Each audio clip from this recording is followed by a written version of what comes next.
am married to my wonderful wife Melody, and she is currently pregnant with our first child together. I have a 6-year-old daughter Tina, whose mother I split 50/50 custody with. So I know for the most part what Melody needs in order to feel supported while she carries our child. I have been spending lots of time making sure she's comfortable and taking on more of the load at home so she's not doing too much. This is her first child after all, and it's obviously a lot for her physically and emotionally. My mother and Melody don't get along too well. Mom didn't like my ex either. We broke up because we were headed on different paths, not because of my mother, and there's no bad blood. So I think she just doesn't like her because she's dating me for whatever reason. It's weird.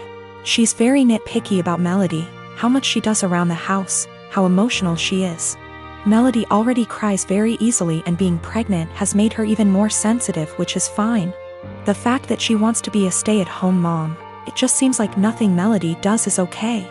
I do, however, stand up for her and do not just allow my mom to talk down to her. Today, before picking up my daughter from summer camp, Melody went to 3 different grocery stores to find rotisserie chicken. She's been talking about it since last night and really wanted one. She sent me picture messages documenting her quest for the chicken and finally found it. My girl was happy. Rotisserie chicken is also kind of a comfort food for her, like spaghetti, because her mom used to make one of those when she was having a lazy day and didn't feel like cooking. She was planning on serving that with some other basic sides for dinner, perfectly fine by me. My mother came by to see Tina and started telling Melody the chicken is bad for her and she should not be eating that pregnant.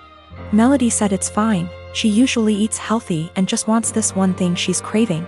My mom went on about how unhealthy it was and said she needs to eat something else.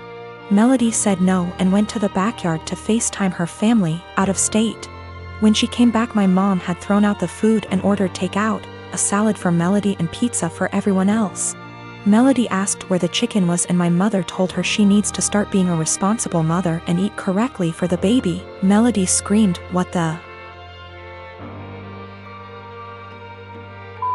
is wrong with you? Why are you always such a..." to me? She then started crying and called me home. I came back and asked my mother to leave after hearing her story and said she is not to come back until she apologizes for how she treated Melody. My mom went on about how I'm choosing another woman over her, but I just think enough is enough and Melody reached her limit. She apologized to me for blowing up when Tina was in the house, but I told her it's okay, things happen, Tina is okay. And I went to find her another chicken before the store closed. My dad thinks I'm right for taking Melody's side, but my brother thinks I should always defend mom. I do plan on having a sit down with both my parents and my brother with my mom. I'll talk to my dad first, then have a family meeting. I would still want my mom around, and honestly maybe I'm just weak, but that's my mother. However, if she cannot learn to change and respect my family, then we will just have to go and see. It's hard, but it is what it is. Melody doesn't even want to completely cut her out, she just wants change as well. But I will protect Melody at all costs, and if that means cutting off my mom, then so be it. My ex and I did not break up because of my mother.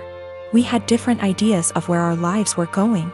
Tina was not planned and we were already heading towards going our separate ways before she got pregnant. We tried to make it work for Tina, but that's not what relationships are about, so we split and it's working great. My ex and Melody get along great, Tina is happy and we work through things as one big blended family. My ex and Melody have talked about my mother with each other before, and that was when I realized I needed to see a therapist to work through my childhood with a mom like mine. It's a process. I'm working through it the best I can. Melody's pregnancy is going smoothly for the most part. Just exhausting and emotional, as she put it. Also, we're having a girl. We had our gender reveal. I did find her another chicken yesterday night after this whole fiasco. I have a friend from high school who has a teenage daughter that recently started having fainting spells. I remembered that my nephew had this issue as a child and texted in Messenger to ask my older sister about what they found out about him and if it sounded like my friend's daughter. I asked via text because she is pretty busy. She answered that he still has it and it's a condition he has with anxiety and it overwhelms his heart sometimes. An hour or so later she started talking, again, via text, about how her son and daughter, both young adults now, are mentally handicapped and have psychotic episodes, saying that the daughter totally made up the flea issue they had in their house and her mental issues caused her to break out in hives. This made me confused as I've been with her kids and even took my niece on vacation with us so she could ride the slides with my husband. Not my thing anymore, and she was perfectly fine. Well, an hour later my sister texted me saying all of that was not her. After she had told me about her son's anxiety issue, she had went to work and her husband. Yes, her husband had pretended to be her and even Googled all this BS up. I already had issues with her husband. He has lied and has had other issues before. To say I was angry is an understatement. Her husband, who is not her children's father, was bad-mouthing and telling me her kids are mentally unstable. Carl already has a past of being like this to her kids and my sister went along with it. I told her, that was it. I'm done. I went no contact for the past month, although I kept in touch with the kids. She has a younger son, age 15, and he does not get along with her husband, either. I told the elder too what he had said so they had a heads up. My sister defended him initially but apologized 2 days ago. I told her that her husband needs to apologize for himself, though. He is a grown man. Until then my kids and husband will not be attending anything outside of holidays at my mom's house, their neighbors. My mom can visit or I can visit her, but my kids will have nothing to do with her husband. Even after the apology, he will not be family to me or mine. He is deeply homophobic, drunk every time we visit, and racist. He is the reason my sister is not someone I want to raising my kids if something happened to us. My mom told me I should let it go, because family, but my husband backs me 100%. He claims he thought I knew it was him because they share a FB account. He was looking at other women's accounts and talking to them. So my sister insisted they share an account so he would not do that. Even if it were him not pretending to be my sister, he was spreading lies about two people I care for deeply. My fiancé, James, and I have been together for 3 years, planning a wedding for October 2016. A few months before we met, James bought a brand new home in a newer subdivision. We recently refinanced it and added my name. Before me, James dated a woman, Britt, for about 7 months. She's never been to this current house. From what he's told me, they broke up when he decided they weren't as compatible. The breakup was rough, to the point where he and neighbors called the police when she wouldn't leave his front yard and was screaming at 10 p.m. at night. This is all from what he and his sister have told me. I don't have a reason to not believe them. I've only had a few run-ins with Britt. These have been at restaurants or just coincidences out in public. We never spoke up until now. The problem, Britt has bought a house in the same subdivision that we live in. We even share a cul-de-sac. The only reason we found out about this is from a flyer we got welcoming her to the neighborhood. Our subdivision is very community-oriented. James insists he's never told her where he lives and hasn't spoken to her since the night he called the police. We both brushed it off as a coincidence, but lately it's becoming very weird. Here's why. I work for a company that allows me to work from home 3 out of the 5 days. Our home is a ranch and my office window faces the street. I'm not sure what Britt does for a living, but she does not work during the day. From about noon until 3, she spends her time walking up and down our street. When she passes our house, she doesn't take her eyes off of it. It's almost like she can see me in the office. She'll even stop in front of our house and stretch there for about 5 minutes. Every day anyone is at home. It makes me uncomfortable to the point where I have all of our blinds closed during the day. I understand the need for exercise, but she walks for 3 hours just going up and down our street. Another issue is when either James or I are outside with the dog, she'll let her dog outside and it will come sprinting to our yard. This causes her to come and get her dog. Every time she says, "I'm sorry, we're still working on training." James and I are always polite. Normally, I would be okay with this, but James has pointed out that any other time she lets her dog out and we're not outside, she'll immediately correct him before he runs off. She never corrects him when we're outside. We've been getting ding-dong ditched a lot since she's moved in. Something that's never happened in the 4 years that James owned the house.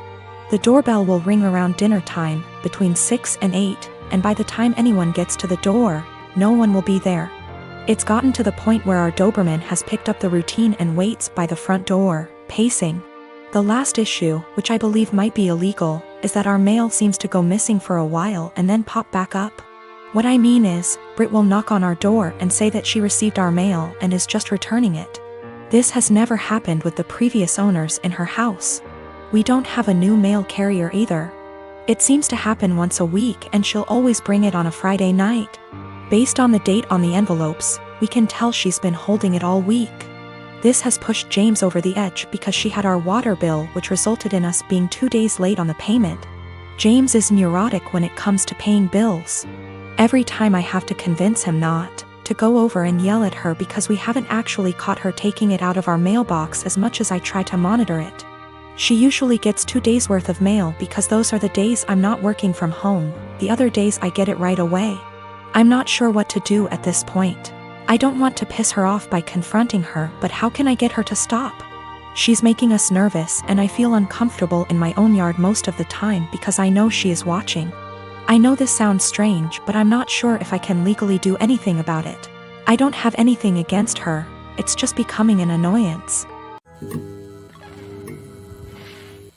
My brother lost his job along with all his savings several months ago, and soon after he asked me if it would be okay if he and his wife stayed with me until they could afford their own place again. I hesitated at first, considering I only have a 1-bedroom apartment, but according to them they had no other options, so of course I invited them over and bought a blow-up mattress for the living room. For the first month things were manageable, although admittedly cramped. Then my brother told me that sleeping on the mattress was giving him back pains. So he asked if he could buy a small double bed for the living room. The living room is by far the biggest room I have, so I told him that would be fine as long as there was still room for my couch, TV, bookshelves. The living room is also connected to my kitchen in an open plan style. So I reminded my brother to leave walking space around the bed. It's now been 2 months and things have gotten a lot worse. When they first moved in, I would still use the living room every day to unwind on the couch after work. Now whenever I go in, there's a strange vibe like I'm intruding. My brother and his wife are often sitting in bed together when I go in. I always knock and stare at me pointedly until I leave. Sometimes when I sit down they will directly ask me for some alone time and say they would like the room to themselves. This came to a head yesterday when my sister-in-law messaged me with a timetable she'd made of when it would be a good time for me to use the living room. The timetable basically says that they will allow me into the room for an hour each evening, plus 20 minutes around meal times. I basically shut her down instantly and told her there was no way I'd be following the timetable since in the end it's my apartment. She sent me back a huge message with a dozen paragraphs about how my constant presence was ruining her marriage with my brother and they feel like they have no privacy. I tried to talk this over with my brother that night, but when I got home neither my brother //SIL were talking to me. So he's clearly just as pissed. Today an Amazon parcel arrived for my brother with a lock for the living room door, which I told him there's absolutely no way I will allow him to install. My brother says I'm creepy for wanting constant access to where they sleep and he's insisting on installing the lock anyway.